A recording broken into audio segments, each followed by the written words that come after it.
Welcome to another episode of Purchase to Profits. I'm Seth Ferguson. Make sure you hit the subscribe button so you don't miss our daily interviews with successful real estate investors. Our guest today is involved with several companies that cover property management, interior design, all the way to film production. Matt Martyn is partner with the Coberton Group. Matt, welcome to Purchase to Profits. It's great to have you on the show. Thanks for having me, Seth. Yeah, I'm really looking forward to this. First time we've had somebody involved in film production as well as real estate, so this will be really cool. So to kick things off, let's talk about your real estate goals. What are you looking to accomplish with real estate now? Really continue expanding at this path.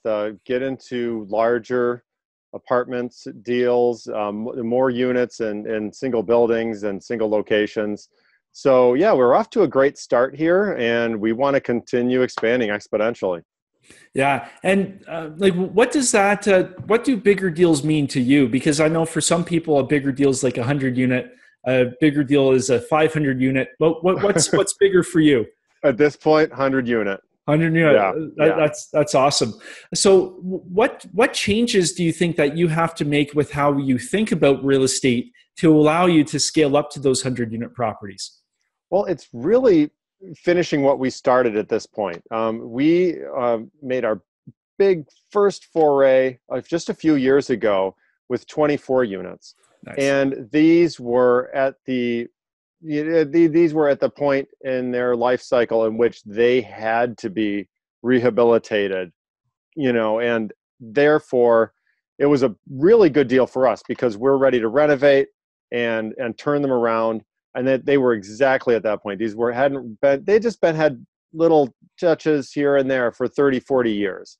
So yeah, we're ready to go in. We renovate the bathroom, the kitchen. With some units, we went in, completely renovated them and got into more of the interior design, as we mentioned. So yeah, there's a lot involved, but that worked out. That was that kind of building was perfect for us. Now that those have been renovated, that gives us the equity in which to, go on to bigger and better things. Yeah. And at what point did you decide that now I have to scale up my business and go after bigger properties? To rewind to the very beginning, we started with a duplex over 10 years ago. Oh, wow. Okay. And that was such a small deal that it frankly was, it was a great deal and everything else, but it really was more of a distraction than an opportunity, ultimately. As far as, between the opportunities that you have with your other businesses, to do one duplex and have our separate roles and make that worth our while was a challenge. We knew that if we were going to take a step, it would need to be a bigger step. And a few years ago, we finally saw that opportunity and were able to seize on it. Yeah. And as your business has grown, what sort of systems have you had to put in place that has allowed you to keep growing? The nice thing is that we had our existing brick and mortar infrastructure with our business from before, but we needed to implement more software. For example, we started using Buildium, Grasshopper, and they've worked out really well for us. Getting more staff that's dedicated to the real estate portion, maintenance, building management, all of these things. So yeah. Yeah, and with staffing, because lots of our viewers and listeners, they may be on their own right now, one or two properties. And one of the questions I always get is, how do I build a team so I can grow? What sort of tips would you give to somebody kind of in that position now, ready to take the next step? Find like-minded people that are ready to start small, that believe in it as much as you do. So then as soon as the opportunities are there, you already have them in place and they are as excited as you are about these opportunities. Yeah, no, that's a really good tip, having that common ground and the alignment of interests. So what sort of routines, or do you have any routines or rituals that you follow maybe daily or weekly that helps keep you focused? Well, it depends on what's, a lot of times as every building manager knows, as every real estate manager knows, property manager knows, that stuff is thrown at you. Yeah. So it's a matter of, making sure that everybody is in a good position to react as quickly as possible. And, from what it calls for, having the foresight to be in that position, as the week starts, as the month starts, that we hit the ground running. Yeah, and you've got a couple different companies you're juggling. How do you make sense of that? Because you're involved in film production, you've got interior design, you've got the property business itself. How do you make sure your headspace is where it needs to be with all these different plates that you're spinning? I think we're fortunate that this has happened organically. We started the film business back in 1997. So that was the start of everything. Now we always I mentioned that duplex that we got over 10 years ago, but 5 years before that, we needed to find a new home for our office.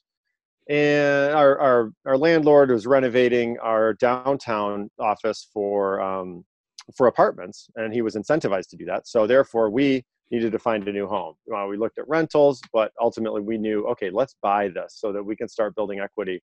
So we bought this rundown building and gutted it. I mean, we had to knock down one of the walls. We stripped it down to 3 walls and built up from there.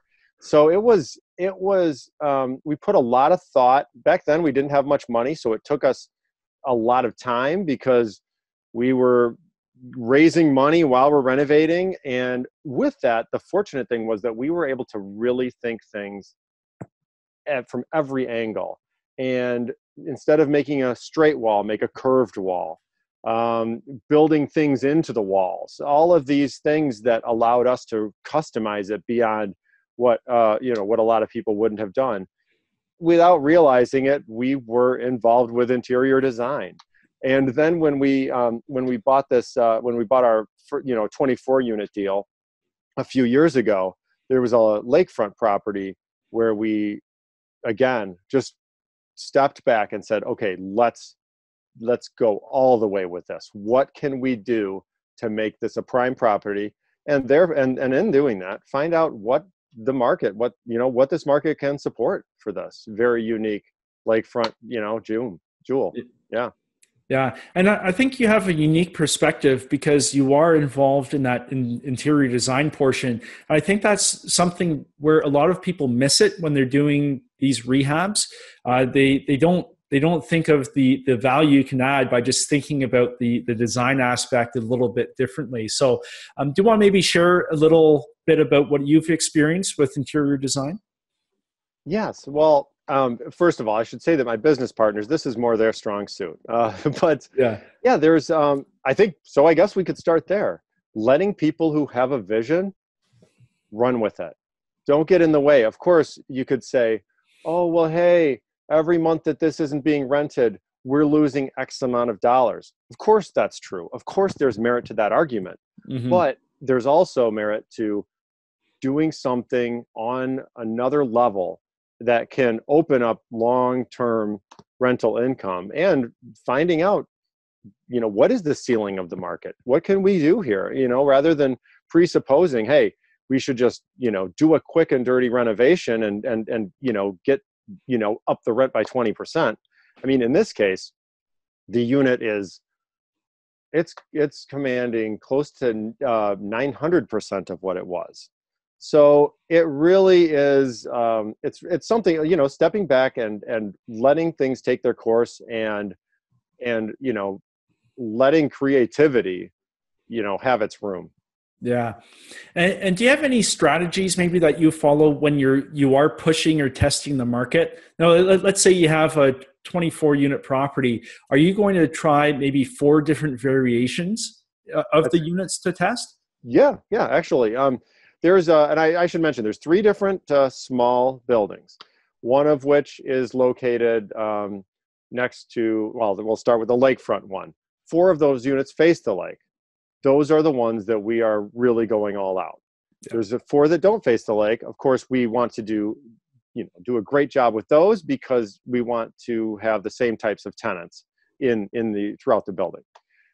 Then there's another building that's just a few blocks away, still a good location, but that's more the one where we have the go in, do a quick renovation of the kitchen, the bathroom, go from there. And then there's another unit that is next to a park and next to a great little bedroom community. So the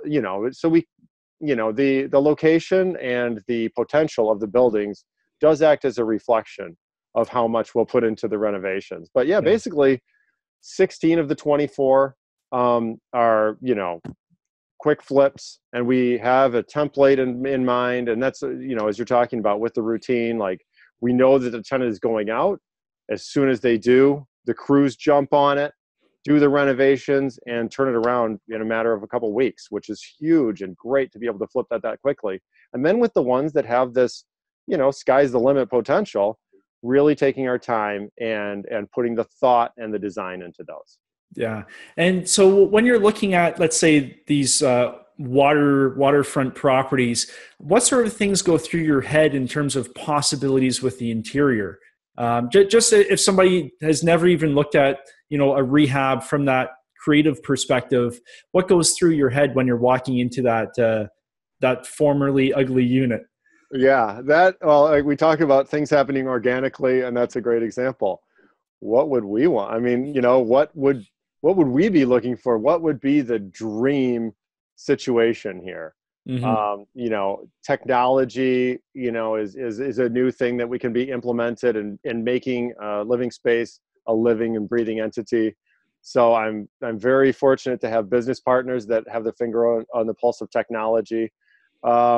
Things that you read about that you're curious about, like infrared spa, like infrared sauna, so that's really cool. Like, what could make this an experience for people? Like if I had a weekend getaway where, I don't want to travel to another city or spend a lot of money and time on travel, I could get away here in my little town just by driving 10 minutes down the road and checking out at this place that, I'm experiencing something that's, out of this realm that I'm used to without having to leave town. So that's a lot of it, creating an experience and not just a place to stay or a place to live. Mm-hmm. With the unit, among other things, like we have people that want to we just finished this very recently, but we have somebody who wants to rent it long term. And then we also are seeing Airbnb and seeing how those are going to, compare. And we like keeping our options open. Yeah. And that's really interesting because I've had a number of guests go either way with the long-term and the Airbnb, and there's pros and cons to both. So it'll be really interesting to see which way you end up going. Oh, absolutely. Yeah. We're excited to see. Yeah. And so you're taking that unique interior design approach with the 24 unit properties. How are you going to tackle your 100 unit property the same way? What's your thinking?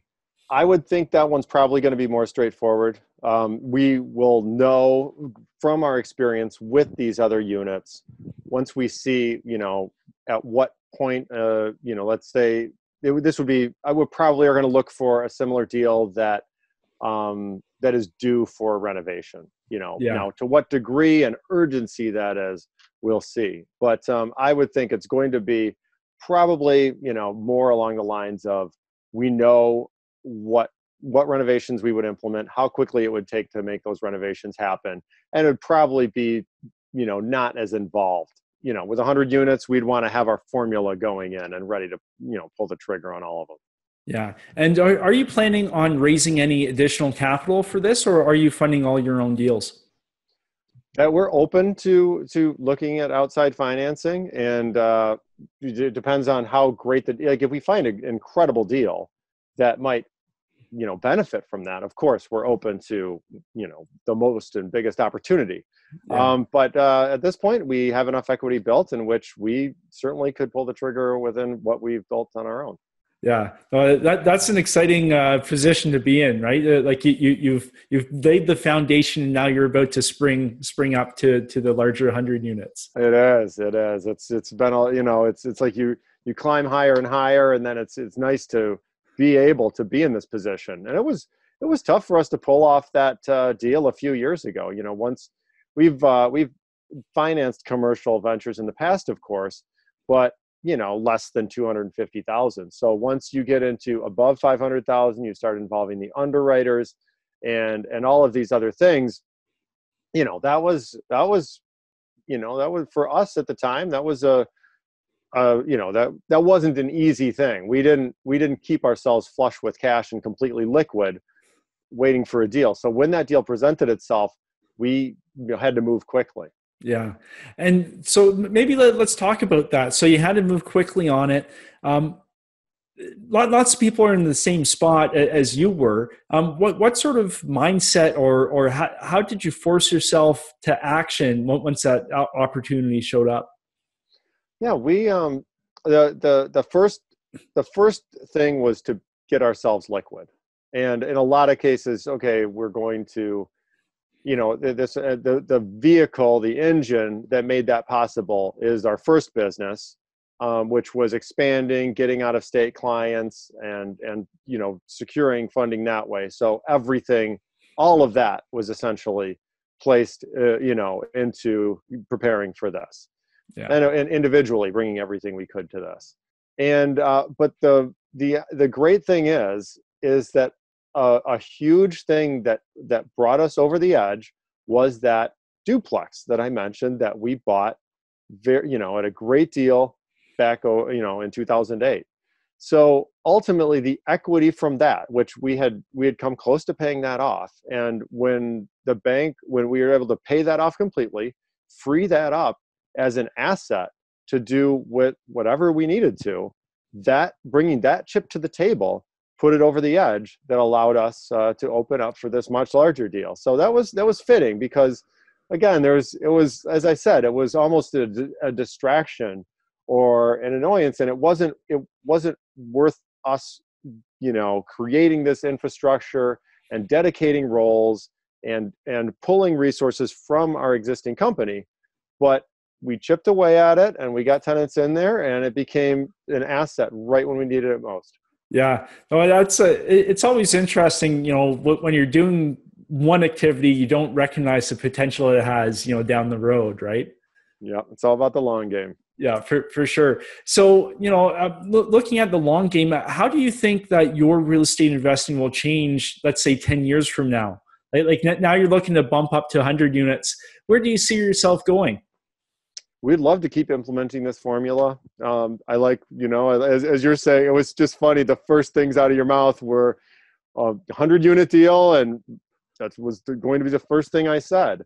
Yeah. And then the next words out of your mouth, 500-unit deal. We'd love to be that, to be once we close on this, if and when we find the deal that fits for us, which we're not going to rush into, you know. And let's face it, things have been going up and up and up.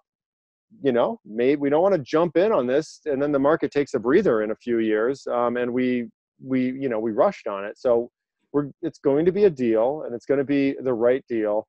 But then once we do that, once we have implemented the strategy and we are renovating and making that happen, love to start thinking about a 500-unit deal. Oh, for sure. That's so exciting. And, you know, you mentioned where the market is today. What sort of drivers are you looking for in the market you're looking to invest in to make sure that you're purchasing in a growth market? Right. One thing is that, you know, I mentioned the types of deals that we've done in the past that have worked out well. So we're not looking to build new. We're not looking to find units that somebody has just renovated or just make a turnkey. I totally understand and respect why that would be appealing to others. But we would like to find something that's ready for renovation and that can be markedly improved upon. Yeah. So that's one part of the formula. And there's other metrics and a lot of different variables into it. But that's for starters. Yeah. And what sort of markets are you looking in? Do you have any cities, mapped out for where you're hunting?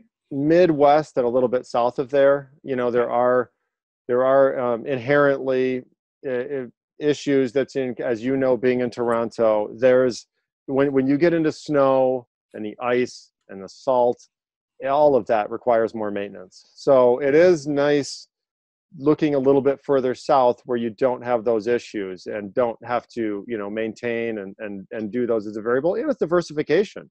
It's nice looking at different markets. We're primarily looking in the Midwest and a little bit south of there. Yeah. And so at this point, are you building those relationships with the brokers to have that lead funnel right now? Yes. We're just kind of getting back into that because the focus has been on getting these units going. Yeah. But yes, we're starting to reach out and make those contacts. Oh, that's so exciting. I'll have to have you back on next year, and then you can tell us all about your new purchase. Oh, looking forward to it, Seth. Yeah. So how has getting into real estate changed your life so far? It has, for the first time, given me the financial security for the long run. If you have a very successful business, that's great, but at the same time, lawsuits or somebody making a huge mistake could end that in the blink of an eye.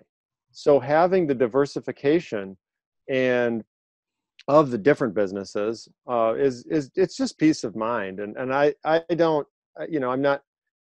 That's what opportunity that this really opened up for us. The diversification, different sources of income, steady sources of income that we can count on and manage in the long run. It's a lot more predictable than our other business as well. So it really is.